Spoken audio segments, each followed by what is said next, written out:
On the planet Veltrin, the skies were always calm.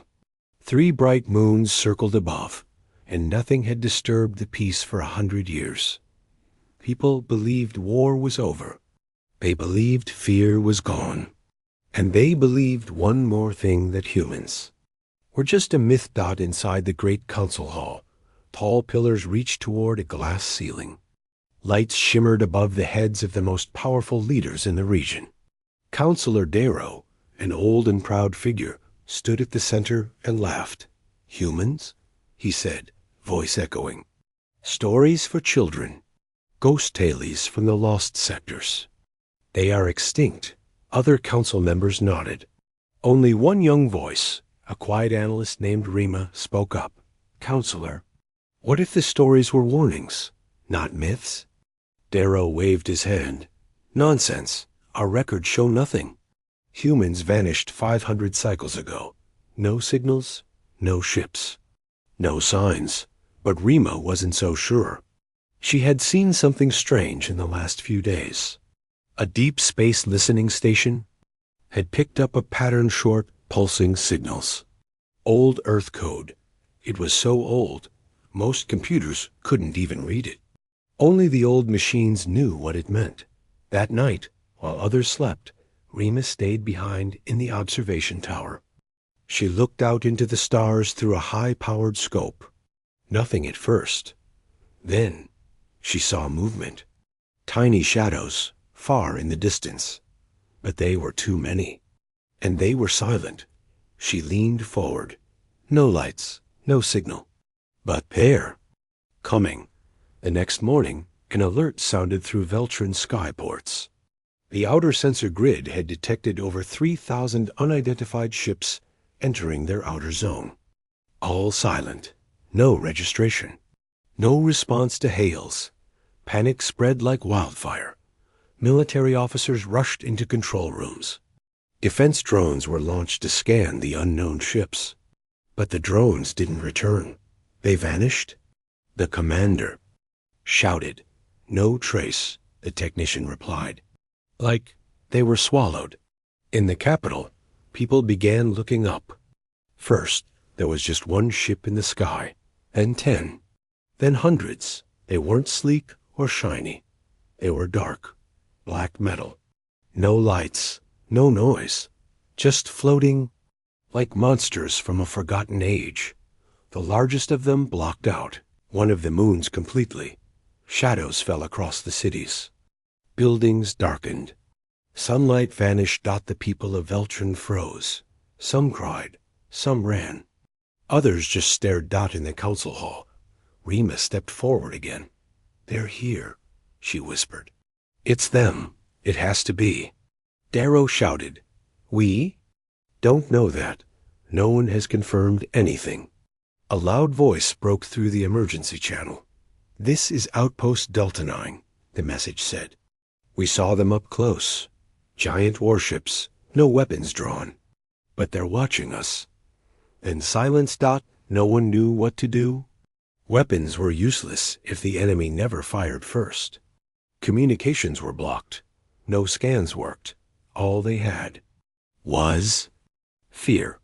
The oldest council member, a woman who rarely spoke, finally stood up. Her voice shook as she spoke. "I remember the name," she said. "From the War of Silence. They called them humans." Everyone stared at her. "They never forgot," she said. "They only waited." On the ground, in the poor district of Veltrin, a boy looked at the sky and whispered to his sister, "Is that them? The ones from the stories?" She nodded slowly. "Yes, the Skywalkers, the ones who left, the ones who were betrayed." The two siblings held hands as the black ships hovered above like giants in the clouds. Then a single sound broke through. Every speaker, every screen, every comms device on the planet. Calm, cold, human. "We are the forgotten. You spoke of us in myths, but we were always watching." The message ended, and with that, the planet Veltrin remembered a name they had buried long ago. Humans. Not ghosts. Not legends. Not extinct. They were real. And they had returned. Asterisk Veltron was no longer calm. The black ships hung above the skies. Like mountains, they made no sound. They gave no signal. But their presence made the air feel heavy, as if time itself had stopped. In the command center of Veltron's space defense, alarms flashed in red. Commander Vel stood in silence, staring at the data on his screen. 3,000 ships, he whispered, all surrounding our planet. No movement, no response. They're not here to talk, one officer said. They're waiting. Waiting for what? Someone else asked. No one had an answer. In the deep blackness beyond Veltron's moons, a small scout ship drifted forward, launched by the Council. Its goal was simple: get close, record data, and return. As the scout approached the closest black ship, its cameras activated. What they saw chilled the entire room. The ship wasn't smooth or clean. It was covered in strange markings. Worn, battle-scarred. Its surface had ancient human symbols, names, numbers, faded emblems. And across the hull, one phrase stood out, etched deep in steel. We remember. Then, without warning, the scout systems went dark. No signal, no footage, nothing. It had simply disappeared. Counselor, Darrow's voice echoed through the chamber again. They're playing with us, he shouted. We must strike first. Show them Veltron is not weak. But Rima, the young analyst, stepped forward again. We don't understand their ships. We don't know their strength. If we attack and fail, we may not get a second chance.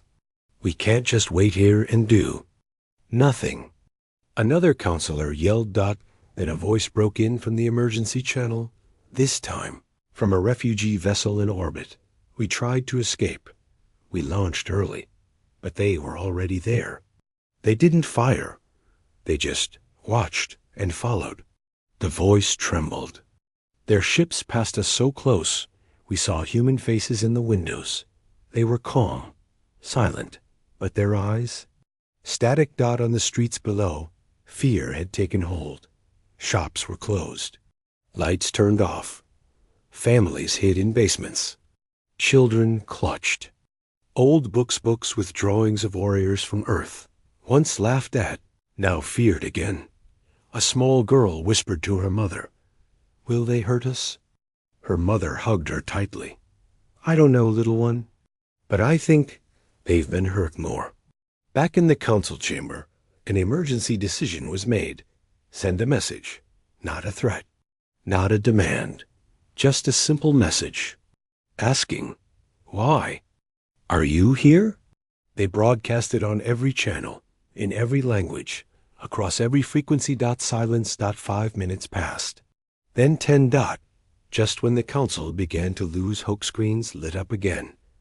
A single figure appeared. A human. Female. Tall, wearing black armor with Earth's old crest on the chest half burned, but visible. Her voice was cold, steady. You forgot us. You laughed at our name. You told your children we were stories. She leaned closer to the camera. Now you will remember. We are not here for war. Not yet. We are here to show you what silence gave birth to. The screen went dark. In the sky, the warships began to shift, not attacking, not landing. They formed a circle above the capital city, perfect formation. Like a ritual, each ship turned to face inward. And then they powered up.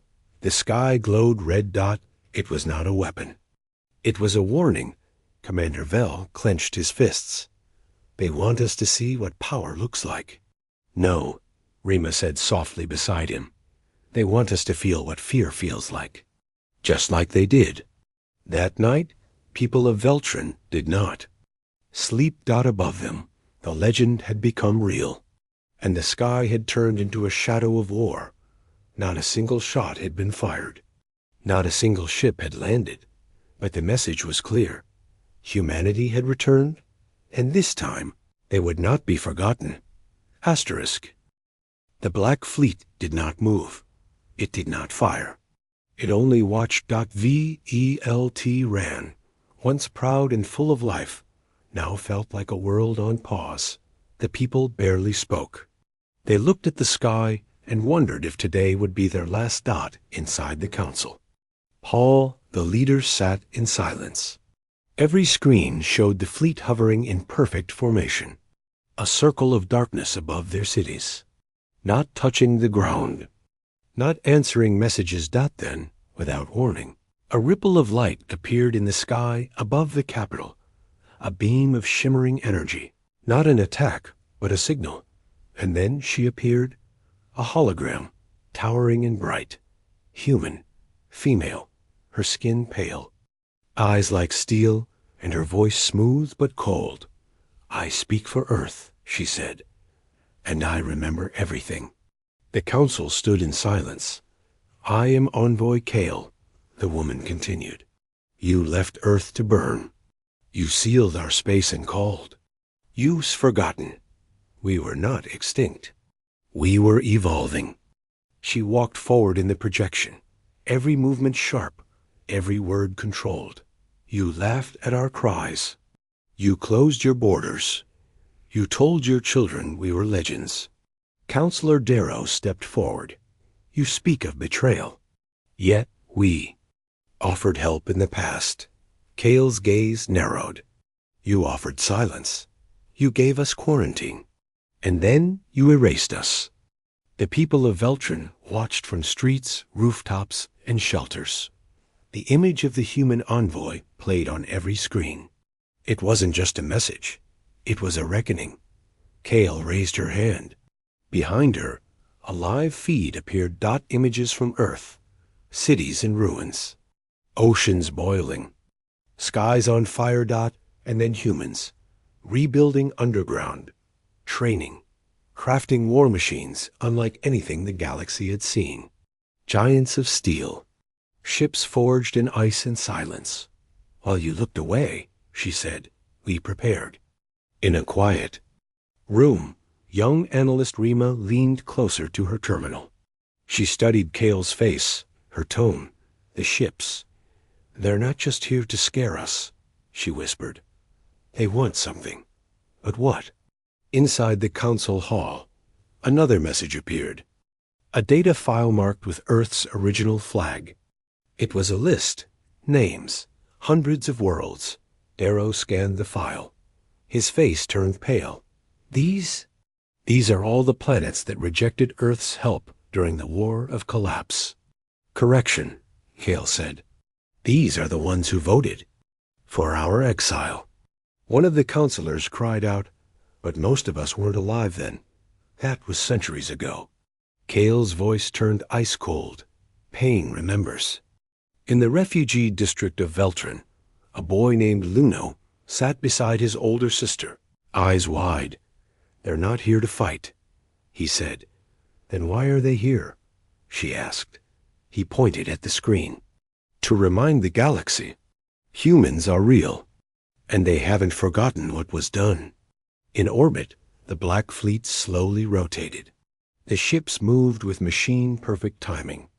One by one, they activated their lower decks, revealing strange devices. Not weapons.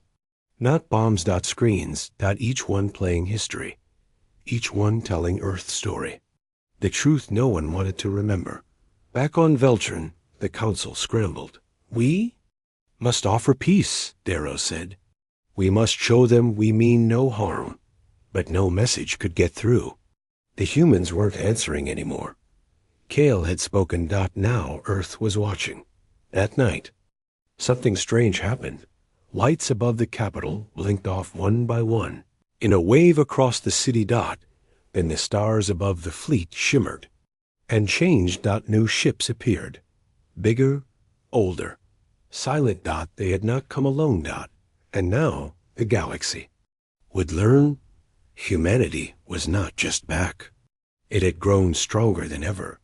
The people of Veltron had no words. For days, the black ships floated in silence. But on this night, they multiplied. From behind the moon, older ships emerged, bigger, darker, heavier. Ships with scars. Ships with names carved into their hulls like tombstones. And then, without a sound, the sky began to turn dot. It was not just dark, it was black. The warships formed rings across the atmosphere, closing out the stars. Their lights were off. There. Engines were quiet, but the effect was loud. Children cried. Priests whispered prayers. Entire cities lost power, not from attack, but from fear. From her tower, Rima looked up and whispered, "It's not war, it's memory." Inside the council hall, Councilor Diro was no longer shouting. His voice was low, shaken. "They're not just showing strength," he said. "They're showing grief." A new hologram appeared in the middle of the chamber. This time, no face. Just images. A burning earth. Alien ships turning away. A vote. A closed gate. And silence. "They begged for help," whispered Elder Maru. "And we voted to close the doors." In another part of the city, young Luno stared at the black sky with his sister. They weren't afraid anymore. Not in the same way. "I think they're hurting," he said. "I think they came here to make us feel what they felt." His sister nodded slowly. "But what happens if we still don't understand?" Above the planet, the warships finally moved. Slowly, gently, one of them descended. It didn't fire. It didn't speak. It just hovered over the old government square low enough for its massive shadow to cover the buildings below. On its side, in glowing letters, were words written in old Earth language, the ones you left behind. The message spread across every building, every screen, every wrist device. It was like Earth had painted the sky with its sorrow. Commander Vel stood in the control tower, watching the ship's slow descent. "If they wanted to destroy us," he said, "they would have done it already." Rima stood beside him.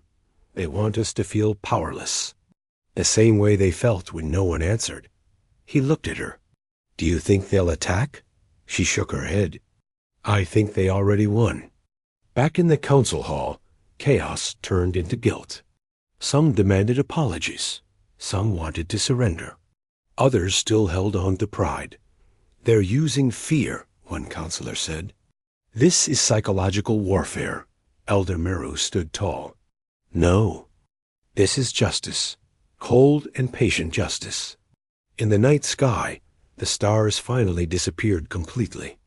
The warships had arranged themselves into perfect lines, dark, quiet, infinite. From orbit, Veltron now looked like it sat in a black shell. No one could get in. No one could get out. And then the voice returned. "Kale, the envoy. You feel it." "Now," she said, "the silence, the isolation, the weight of the sky." Her face didn't appear. Only her voice. "This is what Earth felt. When the galaxy turned its back, when the gates closed, when help never came." She paused. "Now, we ask a question." A quiet hum filled the air. "Do you remember us?" No one answered, because they all did. In a small home near the city's edge, Luno whispered to his sister again. "I think they came to be seen," he said. She nodded. "They were ghosts before, but now they're giants." Above them, the black warship drifted lower. It didn't fire. It didn't speak. But it stayed. A reminder. By morning, the sun had not returned. The sky was still black. The warship still watched. And humanity had made one thing clear. They were never gone. They were just waiting. Asterisk. Morning came, but the sky remained black. The people of Veltron woke to silence. No sun, no birds. Only the shadows of warships stretching across every city like the arms of a sleeping god. The air was cold. Lights were weak. Hope was thin. In the council hall, everything was falling apart. "We have to respond," shouted one counselor. "This is psychological invasion." Another slammed his hand on the table. Respond with what? Our ships can't even scan them. Counselor Darrow sat in silence, staring at the empty space where the sun should be. His hands were shaking. Elder Miru, older than all of them, stood slowly. "We are not under attack," she said calmly. "We are under judgment." Outside, a crowd gathered in the capital square. Thousands of eyes looked up at the massive human warship, hovering just above the buildings. The ship's hull seemed alive, glowing slowly, pulsing like a heart. Across it, messages appeared in hundreds of languages, all with the same words: "We. Remember, you voted, you watched, we died." A soft vibration passed through the ground like a distant breath from the sky. No damage, no quake, just pressure. "Wait." Inside the military command tower, Commander Vell reviewed. Reports. Drones had been sent to scout the edges of the Black Fleet. None returned. Rima stood beside him, eyes fixed on the readings. "It's like their ships are absorbing energy," she whispered. "Not using it, eating it. Have you ever seen this tech?" He asked. "No," she said softly. "No one has." "Not in this galaxy," she added under her breath. Then it happened. One of the younger counselors, furious, afraid, pressed a button on his desk. A hidden command. A last resort weapon. A long-range strike ship launched from the underground. Hangar, loaded with the strongest plasma torpedo in Veltron's arsenal. Everyone saw it. A blue light racing up through the clouds, heading straight for the closest human. Ship. Gasps. Screams. But the ship didn't move. It didn't raise shields. It simply accepted the hit. The torpedo struck and vanished. No sound. No explosion. The human ship remained, unshaken, not even a scratch. And then it moved. For the first time. Slowly. It tilted forward, directly facing the council hall. Lights along its body turned red. Inside the hall, a heavy silence fell. Rima stepped forward. "You fired at them," she said, voice cold. "After all this, you still attacked." The guilty counselor backed away, terrified. "I was scared." Elder Meru spoke again. "You've doomed us." But Rima shook her head. No, they were expecting this. A new message appeared in the sky, written in massive glowing letters, visible from every city. "We are not here to destroy. We are here to decide." And then everything stopped. Time itself seemed to freeze.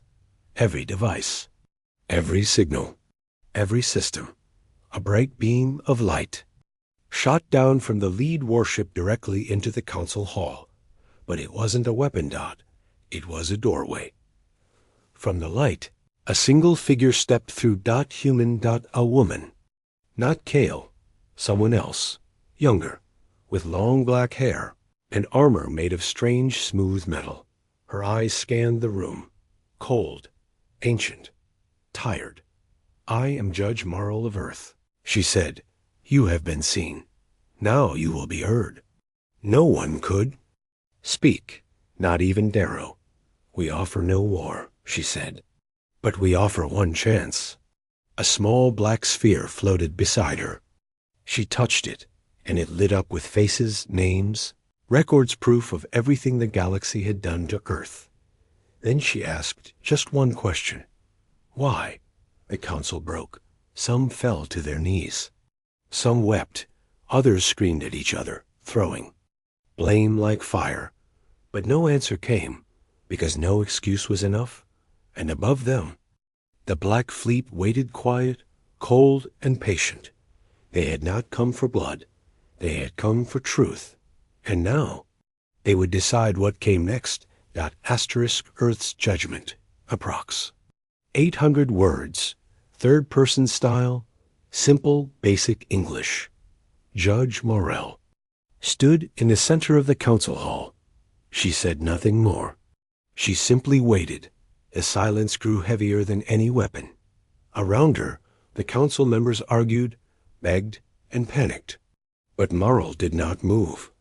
Her eyes stayed calm, cold. Ancient Dot, the black sphere beside her, kept spinning, projecting terrible images of Earth's past. Cities on fire. Children crying in burning shelters. Old Earth ambassadors begging the Galactic Council for help. Being told, you are no longer part of the Union. The final image was simple. A single word, stamped in red, rejected. Counselor Darrow. Once proud, now looked smaller than a shadow. We were not all part of that vote, he said quietly. Morrow looked at him for the first time. Did you ever speak against it? She asked. He lowered his head. No. Then your silence was your answer, she replied. Dot in the sky above. The black fleet slowly turned. Every ship rotated at once, shifting into a new pattern, forming a massive symbol across the clouds. A circle, split in two. One side glowing red, the other blue. The symbol pulsed across the sky. It was Earth's ancient trial mark used when deciding guilt. The judgment had begun. Across Veltron, the people watched in silence. There were no more questions, no more doubts. The myths were real. The warnings were real. And now, judgment was real. In the control tower, Commander Vel stood beside Rima. Do you think they'll destroy us? He asked. Rima didn't answer at first. Her eyes were locked on the fleet above. No, she finally said. They want something else. What? To be understood. Back in the hall, the black sphere floated higher. It projected a new image, a young Earth girl, crying as her city fell. Behind her, alien warships flew away, not attacking, just leaving. Judge Merrill's voice returned. This is not about revenge. This is about remembrance. She turned slowly, facing each council member. You told your people that Earth faded, that we burned ourselves out, that we were lost. She paused, but we never disappeared. We remembered. She pointed at the sphere. And now, so will you. Suddenly, the sphere expanded, glowing brighter. It released a wave of light that spread through the entire building, then the city, then the planet. Every being on Veltron felt it. Not pain, not fear, but memory. For 60 full seconds, every person saw Earth's suffering as if they had lived it. They saw the isolation. They felt the hunger. They heard the silence of space. And they understood. Luno, the young boy, gasped as visions filled his mind. He clutched his sister's hand. I saw them, he whispered. I felt what they felt. His sister wiped a tear from her cheek.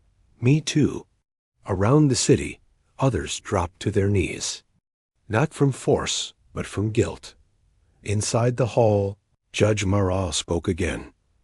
Veltron was one of the first to vote against Earth, but it is not the only one. She pointed toward the sky. The fleet will visit all who chose silence. Counselor. Darrow stood up. Then, what happens now? Marral stepped forward. Now you choose. She raised a hand, and 2 new images appeared in the air. One showed the warships firing, cities vanishing, worlds destroyed.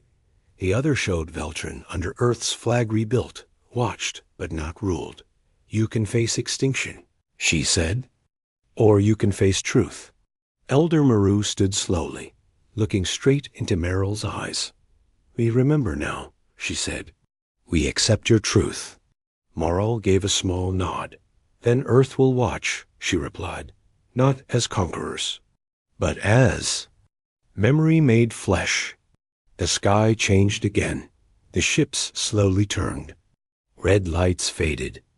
Blue ones glowed instead. The Black Fleet had made its decision. Veltron would live, but never forget. Judge. Marral turned to leave. Her final words echoed through the chamber. The stars may forget names, but Earth never does.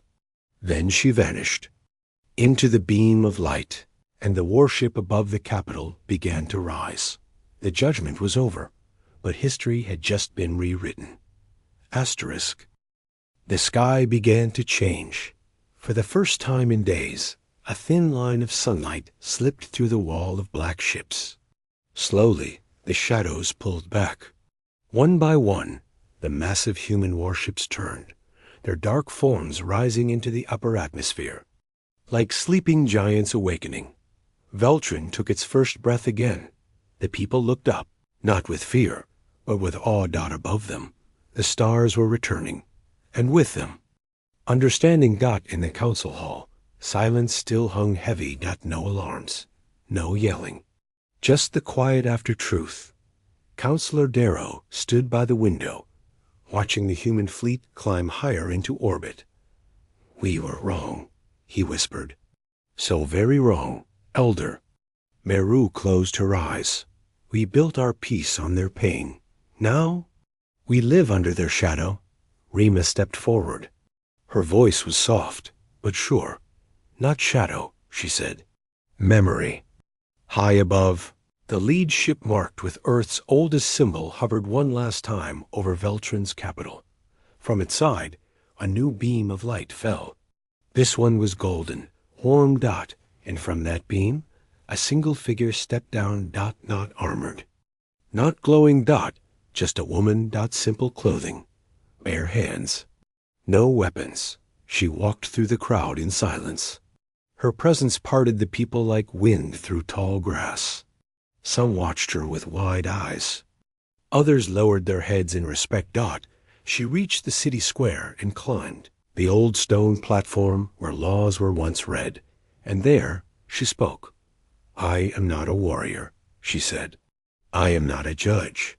Her voice was human, clear, strong, kind. "My name is Ellen. I am one of the last born beneath Earth's surface. My mother died in the last tunnel collapse. My father taught me stories, not of heroes, but of silence." She looked around. "Your galaxy wrote us out, left us in darkness. But we did not become monsters." She paused. "We became memory." The crowd listened like children hearing fire speak. "I was sent here not to demand your loyalty," Ellen said, "but to give you a gift." She raised her hand, and a device the size of a book unfolded. A small glowing cube hovered above it, humming softly. "This is Earth's memory core. Our pain, our survival, our warning. You will keep it, learn from it, show it to your young." Her eyes scanned the crowd. "Let no world ever forget what happens when fear chooses silence." From the crowd, young Luno stepped forward. He held up a small, worn book with drawings of old Earth ships. "You were a legend," he said. Ellen smiled gently. "No," she replied. "We were a lesson." The black fleet above began to rise in full. One by one, the ships lit their engines' soft blue flames, spreading like stars being born. In perfect formation, they turned, and for the first time, the message on their hulls changed, from "We remember" to "Never again." In the command tower, Rima watched them go. She turned to Commander Vel. "Will they come back?" He nodded. "I think they'll always be watching." She smiled. "Good." The final warship vanished into the stars, leaving behind no smoke, no fire, no sound. Just memory. And peace. Weeks later, a statue was placed in the center of Veltrin's capital. Not of a hero, not of a ship, but of a girl, holding a torch in one hand and a data cube in the other. The name below said only, "Ellen, of Earth, voice of the forgotten." And far beyond the stars, in a system long hidden, the true Earth spun quietly in the dark rebuilt, reborn. The fleet had returned home. The galaxy would never be the same, because now the legend had become truth, and humanity was no longer forgotten. Asterisk.